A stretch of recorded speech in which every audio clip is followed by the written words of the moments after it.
അവനെന്താ പറ്റിയത്?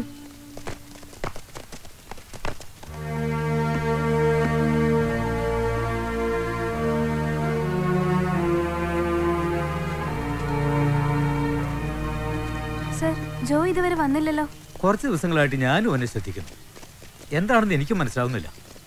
ഇന്നലെ ഞാൻ അവൻ്റെ റൂമിൽ പോയിരുന്നു. എന്തോ ഒരു വല്ലായികയുണ്ട്. എന്തായാലും ഇന്നവൻ വരുമെന്നാണ് എന്നോട് പറഞ്ഞിരുന്നത്. ആ ദാ ജോ എത്തിയല്ലോ. ഇപ്പൊ നിനക്ക് സമാധാനായില്ലേ? ജോ, എന്താ ഇത്ര വൈകിയത്? വേഗം ഇറങ്ങ്, നേരെ ഉച്ചയാവാൻ പോകുന്നു.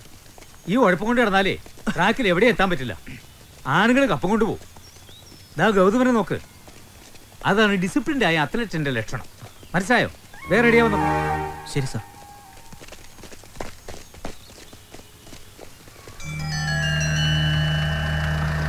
ജോ, എന്താ ഫോൺ വിളിച്ചെടുക്കാത്ത നീ?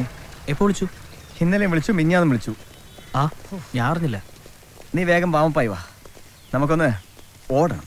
ഓക്കെ.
ഹോസ്പിറ്റലിൽ കൊണ്ടുപോകാം.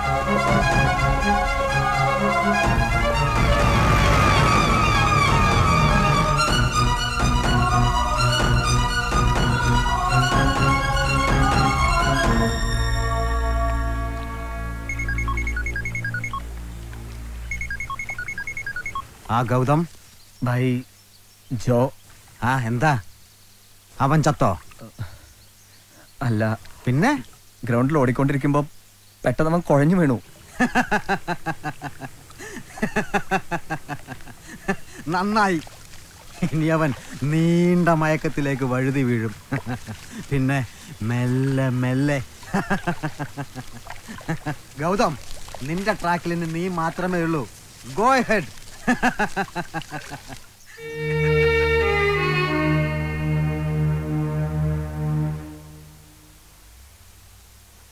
It's a new model hatchback car with excellent performance, sir. Nambiar സാറേ.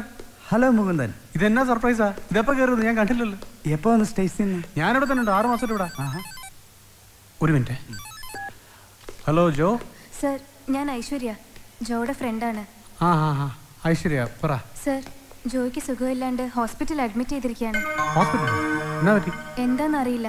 കാലത്ത് ഗ്രൗണ്ടിൽ പ്രാക്ടീസ് ചെയ്തുകൊണ്ടിരുന്നപ്പോൾ പെട്ടെന്ന് തലചുറ്റി വീണു. ഇതുവരെയും ബോധം വീണിട്ടില്ല. ഈശ്വര, എന്നിട്ട് ഇപ്പൊ ICU-ല.